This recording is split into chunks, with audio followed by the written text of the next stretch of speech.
Good evening, I'm Norman Robinson, and welcome to Affordable Housing Matters. Tonight we have the Executive Director of Housing, Nola, to discuss the changes in affordable housing in the New Orleans area and discuss Home Ownership Month.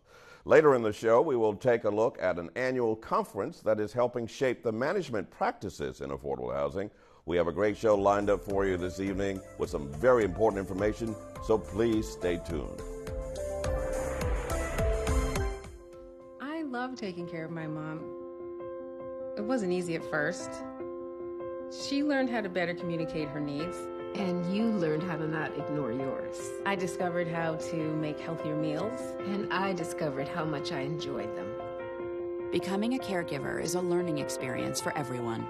Find articles, tips, and tools from experts and others who have been in your place. The Caregiving Resource Center at aarp.org/caregiving.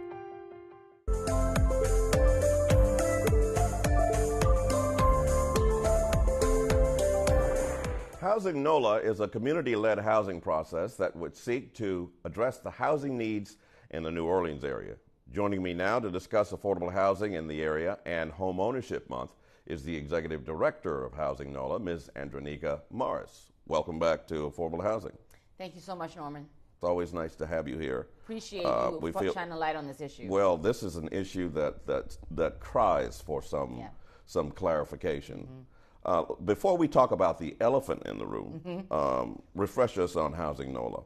So Housing NOLA is an organization that is supporting a 10-year plan to end New Orleans' affordable housing crisis. So we are in the midst of what's probably going to go down as the city's worst affordability crisis. Right now, half the people in New Orleans are cost burdened or housing insecure. And that means that they're spending more than 30% of their gross income on their housing costs. So we've been working with public officials, community members, developers, advocates of all sectors to discuss how we address this problem. We've agreed on a set of solutions, and we've been working to implement them, and we evaluate our progress every year through a report card that lays out what we've done right, what we've done wrong, and what else we need to do to address this challenge. It's interesting that you mentioned that this was probably going to be one of the worst years for affordable housing in terms of the crisis that we're trying to address. Right.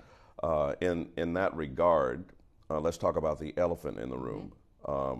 Many in the affordable housing community were stunned at a policy decision that was recently arrived at by the mayor's administration. And the state legislature. And the state legislature, yes. So what happened and why did it happen? We're not exactly sure.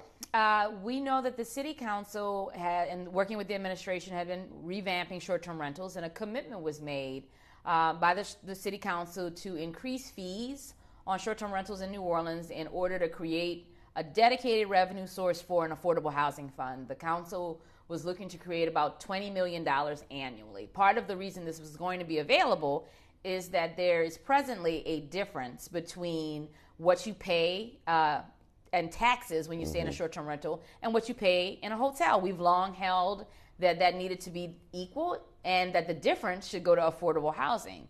So we were stunned when the legislature introduced at the request of the administration a bill closing that gap but directing the funds to infrastructure and, worst of all, to tourism marketing.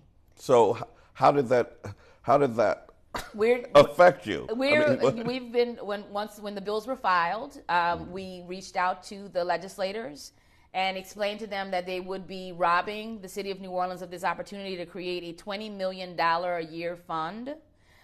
They were surprised. They said that they would talk to folks about it. We never heard anything back about it, and the changes that they've made have been to make it so that it's a referendum that the people of New Orleans will have to vote on, so that the people of New Orleans would get to have the last word on this. But it was quite surprising and quite disheartening. So let me ask you this: do you feel like this is going to be an uphill battle for you? It is. I mean, I think we have a good coalition that we're pulling together around it. Everyone pretty much agrees, except for the people who voted for it, that giving short-term rental money to tourism marketing makes no sense when you have the affordable housing crisis that we're facing. Our homelessness numbers are basically at a standstill. The fantastic work that the Unity Coalition has been doing has been impeded by this affordable housing crisis. It's seeping into everything. The restaurants are having problems finding workers. Our kindergarten rates are down. For the first time post-Katrina, the city of New Orleans lost more people than came in or were born. All of this is impacted by the affordable housing crisis, and we must address it. So what kind of conversations are you having with the mayor's office? So we haven't had any formal sit-down talks. We're going to be reaching out to them to have some conversations because there were some other bills in the legislative session that we wanted to work with them on, we were excited about, and we're going to see some progress around. But we want to have a conversation about how do we fix this. So what kind of conversation are you having with the city council members in regards to this? We've talked to the council members about it. They're looking at other ways that they can generate other funds. But again, there's no source of money that would generate $20 million a year for affordable housing. If there was, we would have found it by now. So what are your feelings in terms of the possibility of getting that money returned to you, or at least some of it? So if the ballot referendum is defeated, they will have no choice but to look at reallocating the money. And so we think that with our advocacy partner, the Greater New Orleans Housing Alliance, them leading the charge, we think that we have a good, strong case to make to the people of New Orleans for doing just that, saying no to giving money to tourism marketing.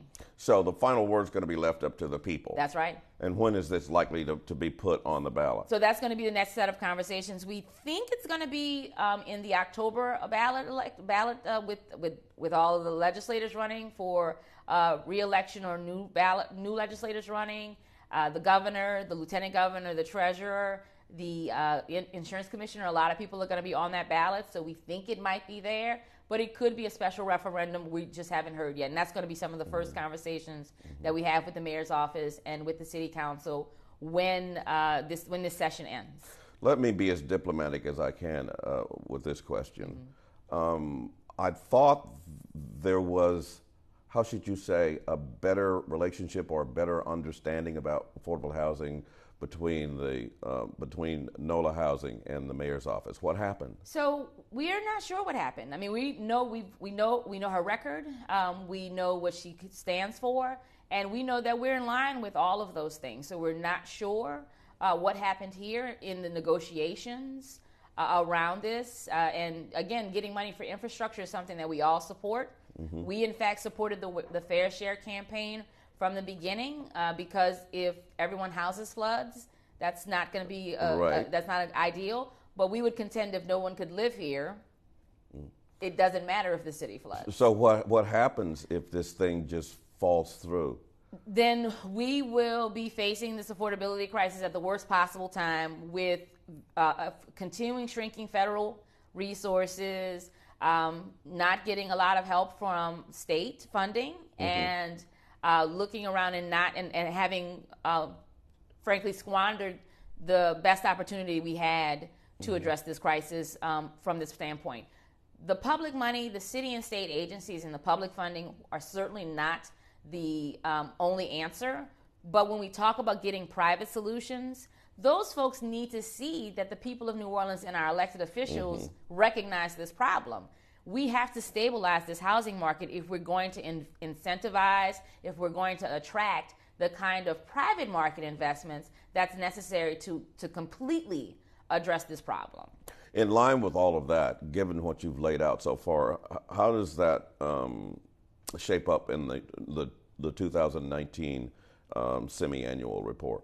So what we're seeing now is, again, it's a confirmation of that. The public, the city and state agencies are not meeting their production goals. We're hoping to hear from the Cantrell administration for some new production goals, because this is a holdover from the Landry administration. We've not been meeting those collectively for the last couple of years, and so they're working now to redo those numbers. So we are in conversations with them on different tracks. Why do I get the sense that having this conversation with you paints a picture of almost having to start from scratch? It does feel that way sometimes. That's the beauty of Housing Nola, because we did exist before and we will exist continuing. And so we can reach back and talk about what's already been done and what's missing.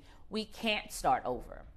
We have to continue progress. We have to we have to build on the opportunities and the resources that have already been in place. There are deals, there are housing opportunity projects that are already in motion, and they can't be put on pause while everybody catches up. And especially, I mean, there's a lot of continuity. We know this administration, members of this administration have been our partners since the beginning of Housing NOLA, so we don't feel like there's really a need to put on training wheels or to really press pause. So you feel like this is sort of a bump in the road? Right. We just got to get everybody on the same page and figure out what the next steps are. Well, how does this affect the next steps, specifically as it relates to the top 3 policies? Right. So the smart housing mix is moving along. We expect the council to finish their work on it. We're going to see with this upcoming budget cycle, the administration is going to have to create the operational piece, and so we're going to make sure that everything's set up inside of the budget correctly so that this can be implemented. The council is going to be working this summer on the maps, the final ordinances, so we feel really good about where the smart housing mix is. The next big priority is getting those production numbers redone. The administration is committed to do a new CEA amongst the state and city agencies to figure out where their numbers are going to be and how they're going to create the affordable housing opportunities. What's the commitment? We need about 31,000. The original total was 33,000. We've brought online about 2,000.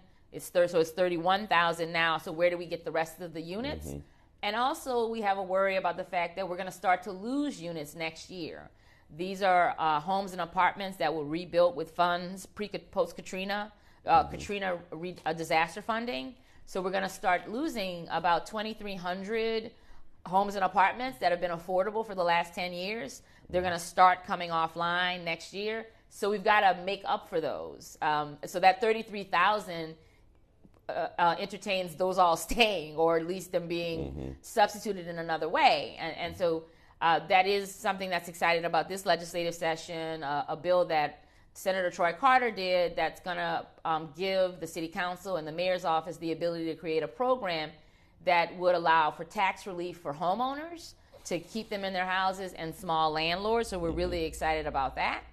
But we've got to get all of that moving together, and we've got to know what our numbers are. And then finally, the elephant in the room, as you said, a dedicated revenue source for affordable housing that is controlled at the local level. This is also our biggest priority at the state level, by the way. The state is also experiencing a housing crisis, not as severe as New Orleans, but there's parts of the state of Louisiana that are in dire, desperate need, Lake Charles, Alexandria. We have partners in those areas, and we're all working together to get a state housing trust fund revenue source. We have a trust fund, but it has never had a dedicated revenue source. And here in New Orleans, we have a small trust fund. It has 2 revenue sources. Part of when there's an increase in taxes, then money goes into what we call the NIF. And then there's a $1 a night fee for short-term rentals, so that amounts to about $500,000 a year. $2.5 million is what we've been getting from the assessments. And the problem with the way the NIF is calculated is it only creates money for affordable housing if there's been an increase in overall taxes. So if we have flat taxes or things start going in the wrong direction, there will be no affordable housing fund. So we really need, that's why the council's commitment to having the short-term rental funds to create that dedicated revenue source, funds that we knew we could count on, was so important, because we know that money isn't guaranteed. It's not a millage, and we don't think we should have a millage for affordable housing. That's, kind of adding to the problem. And so that's why this, again, so that third priority is in peril. For novices like myself, what is a NIF? So sorry, it's the Neighborhood Housing Improvement Fund. Okay. We love acronyms. We do. So does everybody, apparently. We do. We're bad about it. So you mentioned short-term rentals and the money that that was being steered to affordable housing through short-term rentals. Or where do you stand on the controversy? Where does your industry stand on the your organization rather stand on the controversy surrounding short-term rentals, whether they are good or bad? So they can be good. They can be also bad. They can be problematic. They could be a big part of the solution, right? So for every person, and I don't even think the numbers work out that way, there are a lot of people who are using short-term rentals to stabilize themselves in their own home. Because again, we're in the middle of an affordability crisis. But we have a lot more people who are using this as another revenue stream. And again, it's a business. So it should be regulated and managed and taxed like a business. There should be clear, straightforward rules that make sense, that are easy to follow. There should be we should have an enforcement mechanism that's capitalized appropriately, and everyone move on. And the rules should be consistent. One of the concerns that we have is there's an inconsistency between what happens with a so-called commercial and a residential short-term rental. Right now, what's being proposed is that there will be no whole home unless you can rent out your house, your primary residence, if you live there, but you can't take a secondary property that you own. That's what's being proposed, and one of the challenges with that is sometimes people feel like that's not fair because commercial can be allowed. And we've got to be clear about where we mean commercial, right? It should be in areas like the CBD, not spot zoning in neighborhoods where you couldn't allow someone to rent a property that they inherited, but someone could buy a corner store and turn it and get it spot zoned. And again, with the way the master plan is set up, some of the effort that the council is taking up, we hope that won't be allowed, but that's part of our worry, is that it has to be consistent. It has to be defensible, because people are going to try, if they feel like they're being mistreated. And again, we can't have this be this David versus Goliath. We can't have these large companies, these large property owners play by a different set of rules and not contribute to the biggest problem that the city has, the affordable housing crisis. So, and then say to the little guy, well, you're not going to be allowed to make this neighborhood worse. That person shouldn't be allowed to make that neighborhood worse. Double standards. Yeah, we can't have double standards. And it's the same thing for the big guys, the same thing for the big commercial entities. They've got to have the same set of rules, and all of them need to be contributing to the affordable housing crisis, to addressing the affordable housing crisis. Because we contend that there is really enough room for everyone. And if everyone could afford to live in these neighborhoods that folks are being pushed out of, they could compete or they could enhance short-term rentals. People say they want to live in neighborhoods, but if you want to live in neighborhoods, that means you're with people, right? You're staying with the actual neighbors. Exactly. Not on some fake safari with a bunch of other non-natives. We don't want that. Yeah. Well, we've had a lot to unpack this evening, and thank you for doing an excellent job. Thank you. All right, Ms. Andreanecia Morris, Executive Director of Housing Nola, thank you for being here. Thank you so much, Norman. You're welcome. Coming up next, we will take a look at an annual conference that is strengthening the management in affordable housing. You're watching Affordable Housing Matters on WLAE.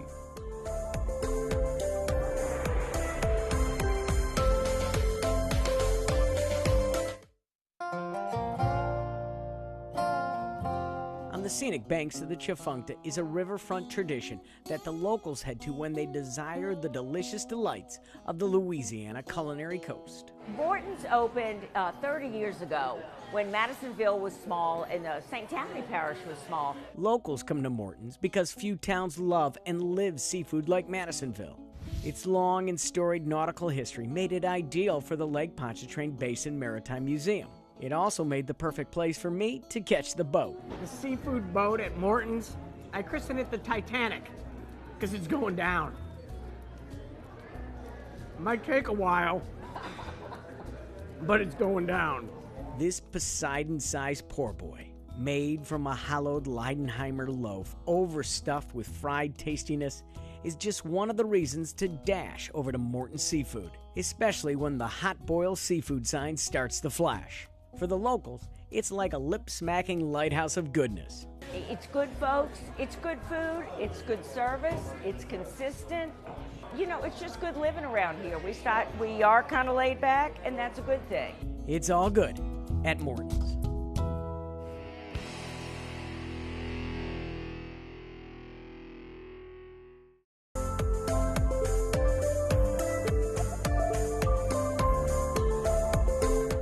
You know, the Louisiana Affordable Housing Management Association is the leading voice for affordable housing, advocating on behalf of multifamily property managers and owners whose mission is to provide quality affordable housing in Louisiana.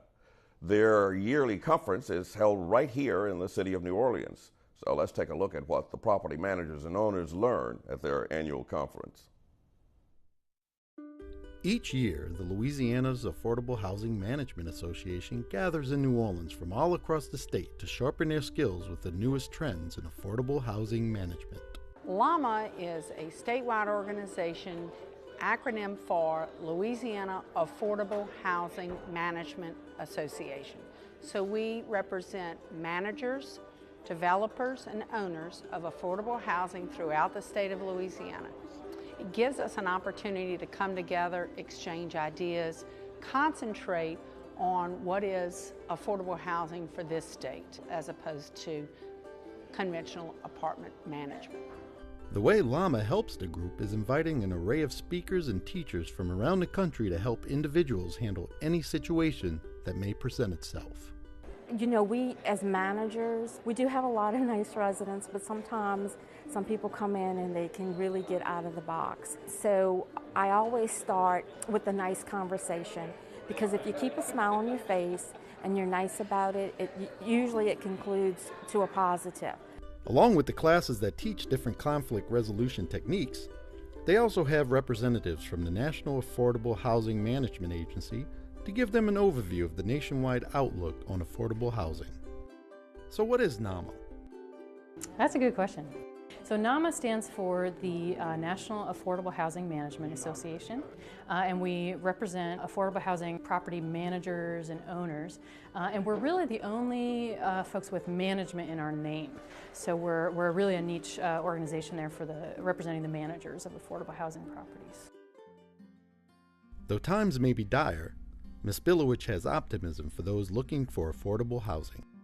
The national outlook for affordable housing is unfortunately a little bit dire, but in a sense that is a good thing, because when a crisis really gets to a head, then it gets a lot more attention. What we've been seeing for a number of years is that rents are rising faster than wages are rising.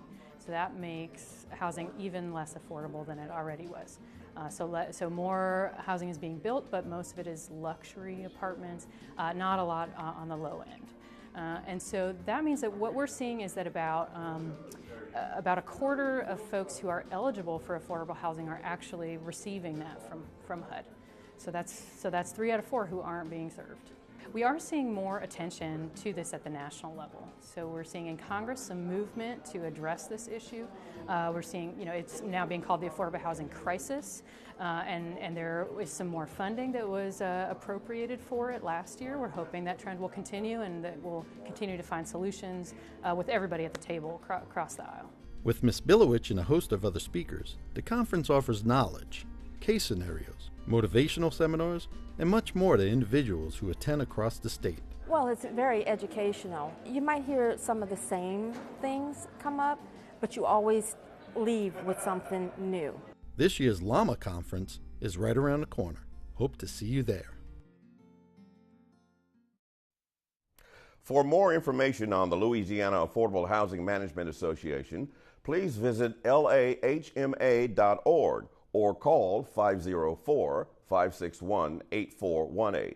We'll be back to wrap up the show right after this break, so don't go far.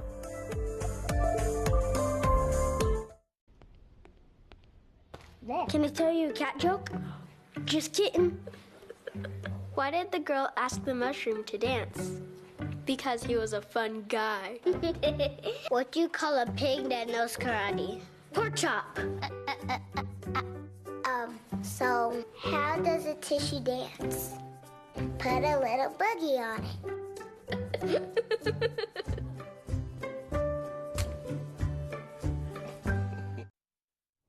Well, that will do it for us tonight on this segment of Affordable Housing Matters.